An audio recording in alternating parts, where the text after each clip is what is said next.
All right, guys, we'll start with an opening statement from Coach. Just we've been in a number of these one score games, which we kind of predicted at the beginning of the season, and it's good to get back to even with them. I think that was a really good team win. We did just enough on offense. We came up with a really good play on defense. Extremely proud of holding them to 40 yards rushing. That was a team that was averaging 220. I thought we did a great job on third down of getting off the field. I thought the offense played well enough. The opening drive of the second half was big to give us a 2-score lead. And, it got a little tight at the end, but we played really the rest of the game with a lead.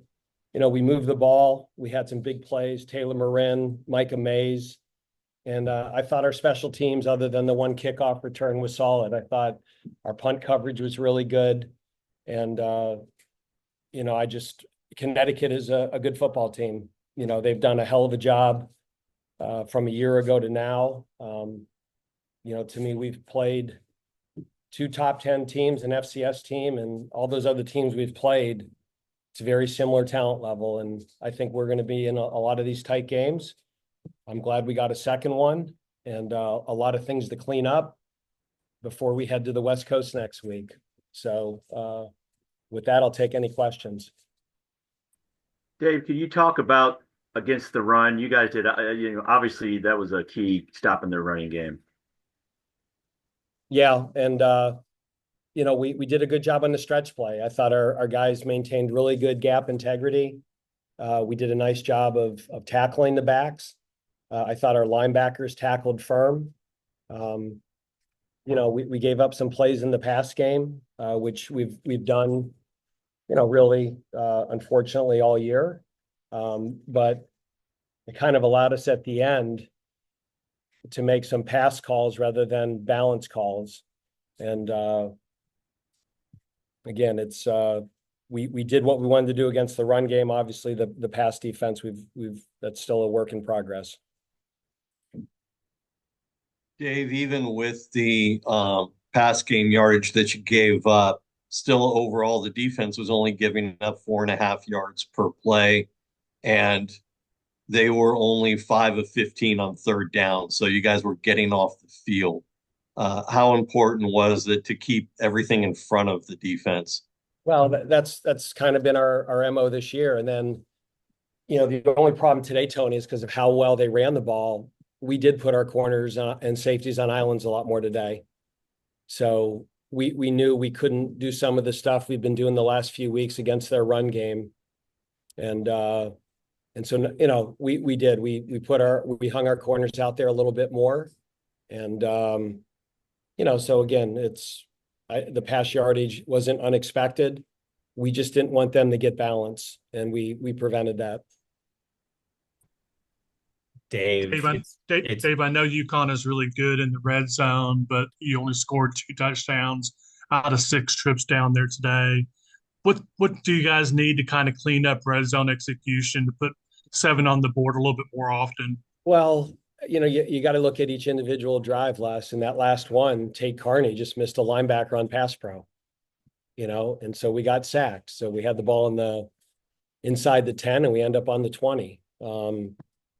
I think, it's easy to generalize, hey, you're not good at red zone. And, they're good at the red zone defense. I thought that would catch up with us. I thought our defense set us up with great field position early in the game. The interception by Evan Slocum, and we just kept pissing those opportunities away. And I thought that would catch up with us. So again, fortunate to get out of here with a 3-point win. But you prefer to clean these things up after a win. I'd much rather be here with 3 wins than 2. So your problems are your problems. They're just a lot more fun to clean up after you score more than them. Dave, it was a little bit of a scary sight seeing Capone blue down for so long. I saw they were checking his head, his neck.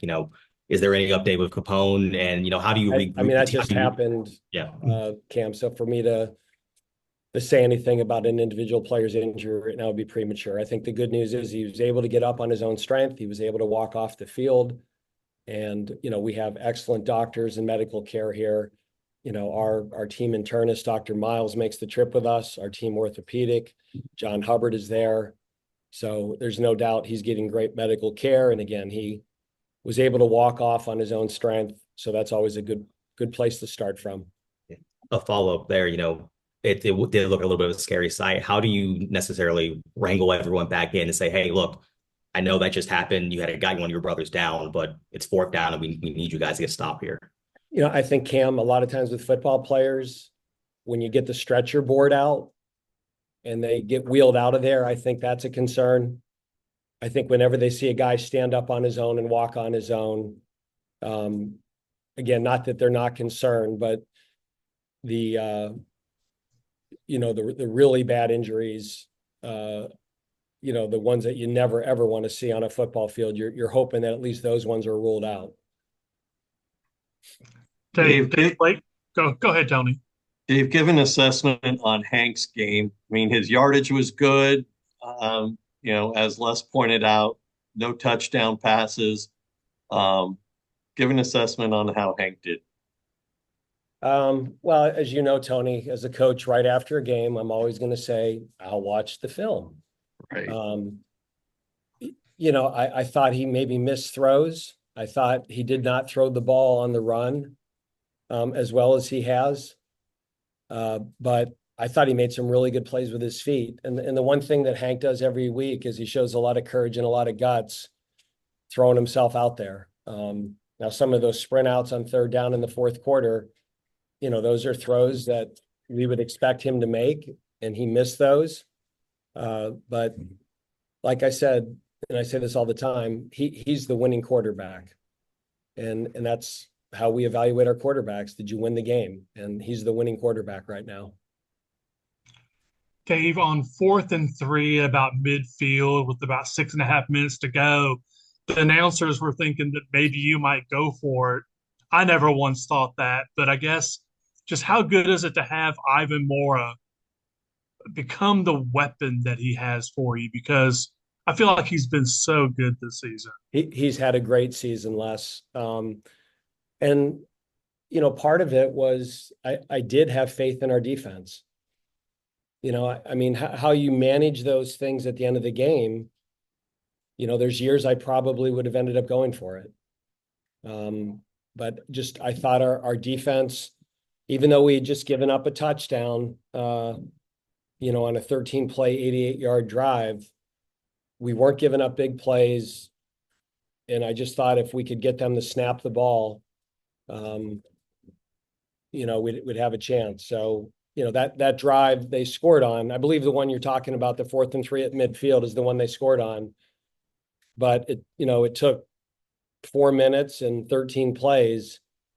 And, it put us in a position, if we could have made a first down there, to win the game.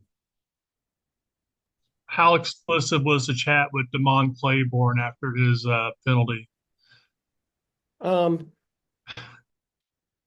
He's a very emotional young man, as you guys know. And we always try to separate playing with emotion and being emotional. We want our players to play with emotion, but we want that emotion to be positive emotions. We want it to be, positive and enthusiastic and with your teammates. We never want to do things in a way that is taunting. And, he hurt our football team. We were playing really good defense, and then they got the ball at midfield and scored. And the talk was, Damon, you're the best player on the field. You don't need to talk. Okay, you just play, and when you play, you're really good. And he settled in. Again, that he's grown up a lot. I'd say it's still a work in progress. If you'd say, are you shocked he did that? No. But we can't have that happen again. That could have really ended up hurting us. All right. All right. Guys. Go Thanks, Deeks. guys. Go Deeks. Thanks, Dave.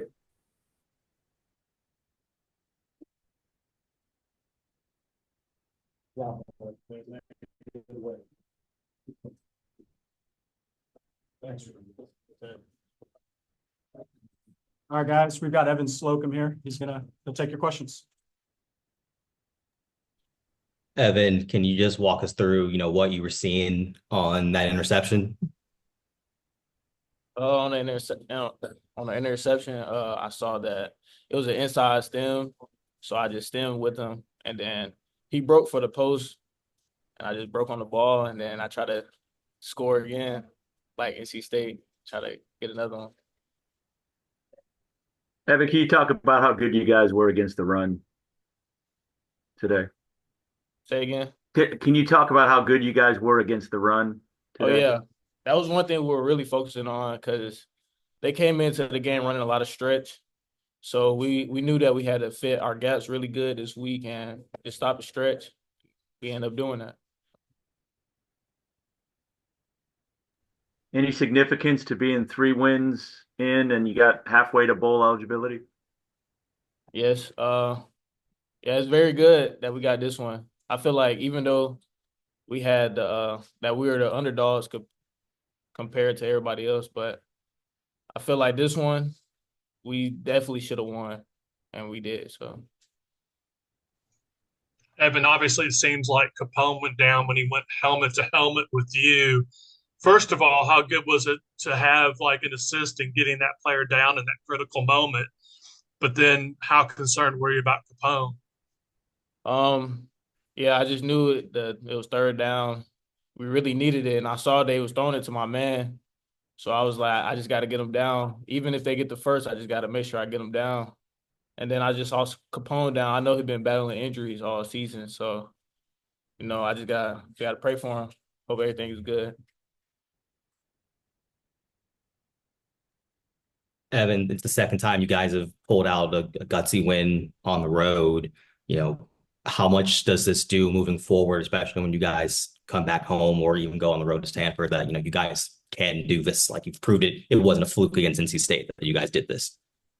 Yeah, it's just a good win. The defense really stepped up today. The offense, it was in a little slump, but sometimes it's the other way around, and the offense got to keep us up. So I'm just really ready for us to both click on the same game, so we can really just blow somebody up. Anything else for Evan? All right, I think thanks, we're good. guys. Thanks, Evan. Okay, thank you. No, go.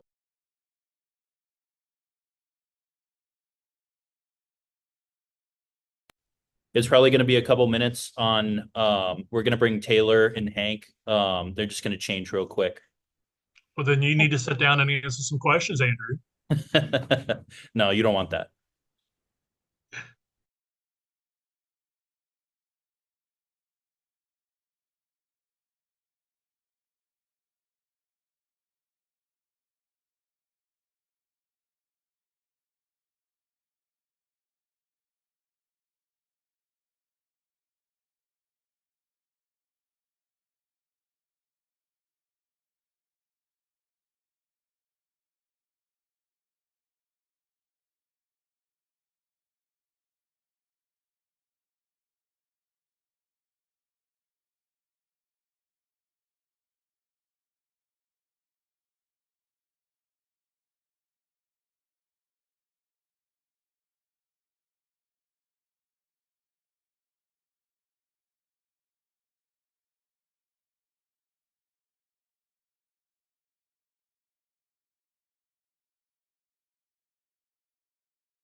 who had Miami and Louisville putting up nearly 100 points today.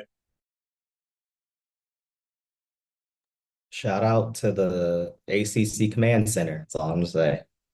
They put their foot back into it again. Is that right? Oh yeah. I did not see that. Fumble that was called an incomplete pass.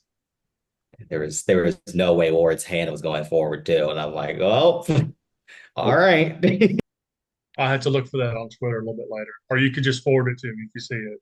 That's three games they've done that. Wow.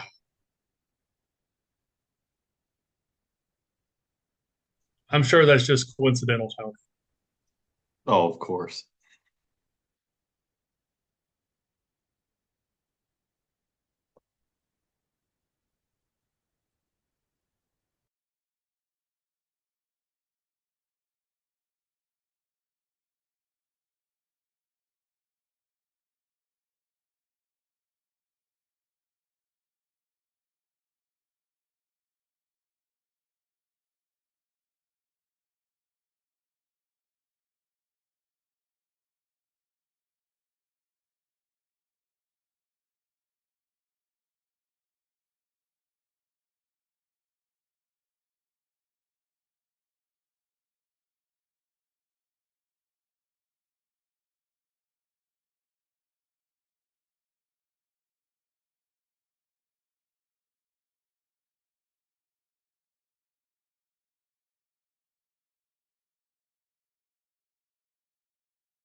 All right, everybody, got Taylor Marin, and we will open it up for questions as soon as you guys are good.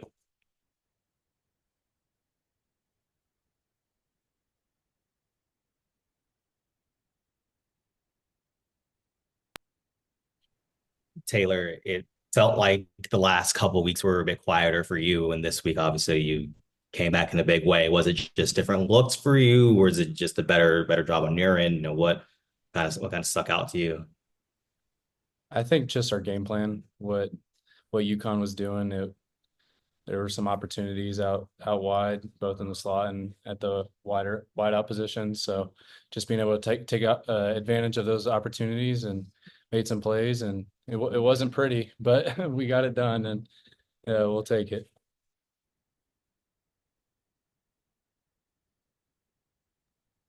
Taylor, how important was it to come away with? I mean, like you said, it wasn't pretty. It was a close game. Defense was kind of hanging on at the end. How important was it to go on the road and come away with such a close win? It was huge. Just thinking about all the goals we have for our football team that coming in here, we knew we had to get this one to keep those goals alive. So it was it was a great win, and again, not pretty, but a win is a win. So we'll take it.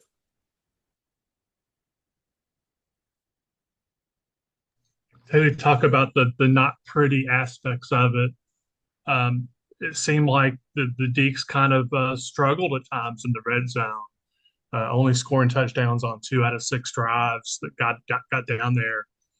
Where you stick a couple more touchdowns instead of field goals, and that last drive really doesn't mean anything. What do you think's kind of going on there that kind of gets things bottled up for you guys? It's interesting because we've had games where, we're lights out in the red zone, and then also games like today where, there were touchdowns to be had. And we had that turnover right before the half in that 2-minute drive, and you just can't have those things. And I don't know what it is. We'll look at the film and try to identify what we can do better, but just put trust and faith in our coaching staff to help us get it corrected. So it's definitely not ideal, and going down the stretch, we're going to have to execute in the red zone. So something we're going to go work on this week for sure. Hey, Taylor, let's talk about something else for a minute, and that is your punt returns. Wake is not having to get buried back deep. I mean, you're picking up 16, 17, even more yards per punt return, which turns out to be a big deal in a close game where field position matters so much. Talk about your punt return game today. We knew with UConn's punter that he was going to hit some line drives and that we were going to have some opportunities. And just all credit goes to Coach Mono, who's the coach that leads the unit, and all the guys out there that are out there busting their tails for me. So with the line drives, we knew we were going to have opportunities, and a lot of it's just making the first guy miss and just finding grass. So, it's nice to score touchdowns, but we pride ourselves in getting a first down for the offense. So it can really change the momentum of a game and a drive, to say the least. So just trying to help out where we can, and that sort of thing is something that not necessarily is something that everyone's talking about, but it's ways to steal yards and get the possession started, and it's a huge momentum for our offense. Taylor, there's been a few games since you've been here where, you guys have a lead, can't get that last little first down and get back on defense. This time you guys were able to pull it out. How does it feel to finally be on the winning side of one of those where, you guys didn't play your best game offensively, especially in that last little drive, but still found a way to win? It feels really good for sure, because like you said, we've been on the flip side of it several times, and it just like just one possession where we just need one more first down, and we're kneeing the football. But today we didn't get it, and the defense, all credit to them, hung in there and made a play when we needed it. So definitely feels good, and I'm sure going forward we will try not to make it like we did today, make it so close, but it is what it is, and we'll look at it and try to grow from it. Taylor, just from a morbid curiosity perspective, it feels like I saw more slow mesh plays today than a recent Wake Forest football game. Was that my imagination, or was that part of the design today?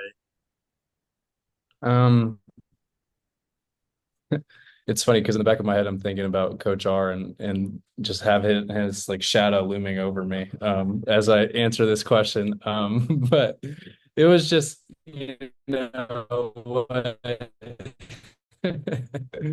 what UConn was doing defensively, and Coach R calls it the way he does, and me a wide receiver, I run what he calls, and it did feel that way that today, that we were calling some more of that. But the nice thing about the offense is we're able to evolve week in and week out depending on what we're seeing. So that I wouldn't be surprised if that was the case, comparing it to last week or the week before.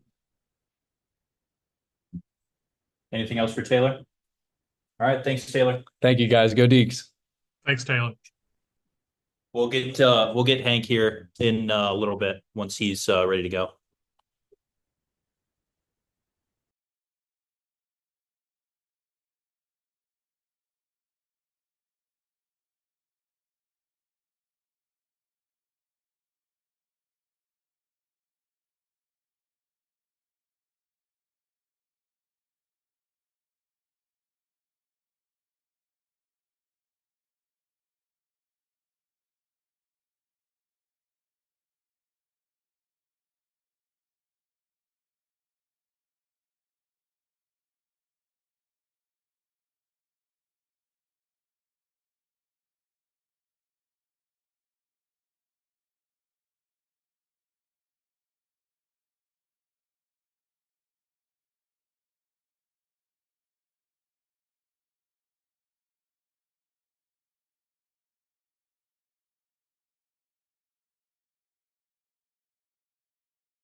All right, guys, got Hank here, and probably got about 4 or 5 minutes before we got to go to the bus. How you guys doing? Good. How are you, Hank? I'm all right. Feel better about the win, so it's good. Yeah, obviously you're the winning quarterback. I know Dave has made a point to make that very apparent to you, but I mean, you're your own worst critic. How would you sort of evaluate your game, before going back and watching the film? Yeah, I mean, I honestly thought, there's a couple missed throws here and there. Obviously, the pick at the end of the half wasn't a good one. But I thought the guys did a great job of just helping me out and just being there for me and making plays. And we came out in the second half and scored right away. That was a big touchdown for us. And yeah, for myself, I think it was just a great win, and I really am proud of us for rallying as a all three units, all three phases, special teams, defense and offense, and just it was a great team win, and we really, I think, deserve that in the locker room. A lot of great guys, so just really happy for them. Hank, did someone have to twist your arm to make you actually slide on a run late in the game? After taking Yeah, all those hits earlier. yeah, no, I'm feeling it a little bit right now, but no, just I think in that situation, trying to just run some clock a little bit. I didn't want to run out. Well, no, I guess I could have ran out of bounds probably, but because with the time of the fourth quarter. But yeah, I was just trying to avoid a hit there, to be honest. Hank, you did tuck and run a little bit more, some of it designed, some of it just whatever the defense was giving you. Um, how much of an advantage was that with the offense to be able to have that in your arsenal? Yeah, it was something Coach R just brought up. He was like, use your legs when you can. If the progression isn't there, like you can run. And he kind of kept reminding me about that. So credit to Coach R for telling me that. And yeah, it was, I think it helped out. Whenever the quarterback can run, I think it just helps open everything else up, and for the running game and the pass game. Hank, you There was a mentioned lot of offense that, I'm sorry, there was a lot of offense that in the passing game that you specifically were finding Taylor wide open. What were you seeing with the UConn defense that allowed you to connect with Taylor so much? He just got an incredible feel, understanding, in our option game, just to find grass and find lanes and get open. And he's been playing for 6 years as well, so he's got a lot of reps under his belt, and he's an old man, and he's just a great competitor, and he understands space and how to get open. So Got time for one or two more, guys. Hank, you mentioned that Warren kind of had to twist your arm to get you to run a little more. Was that something that other QB coaches weren't telling you? They're just kind of saying, hey, kind of work through your progressions here's there, or is it just more of a Warren's put more of an emphasis on you kind of taking a scramble there? yeah, I think in general in the past, I mean, whenever you can run, you want to run, but I'm not Lamar Jackson or anything like that, but at least the ability to keep them honest, in the it opens it up in the mesh game and all that stuff. So even on a couple of third downs in some man coverage, they're not covering the quarterback. So if I have to for a couple of yards to get a first, I'm willing to do it. So Last one, guys. Hank, it feels like we saw a little bit more of the slow mesh today. Was that maybe something you all saw in the UConn defense that you felt you could execute a little bit better today? And how do you feel you guys did in being really patient and making those decisions? yeah, I think just credit to Coach R. He's a mad scientist, and he's always game planning every week, and it's a part of the game plan, and like it is every week. And I think he just was seeing how they were playing, and was calling it. So he did a great job. So credit to Coach R. All right, guys. Appreciate you. We'll see you on Tuesday. Thank you guys. Thanks, Hank. Thanks, Hank. Yeah, 7 for 38.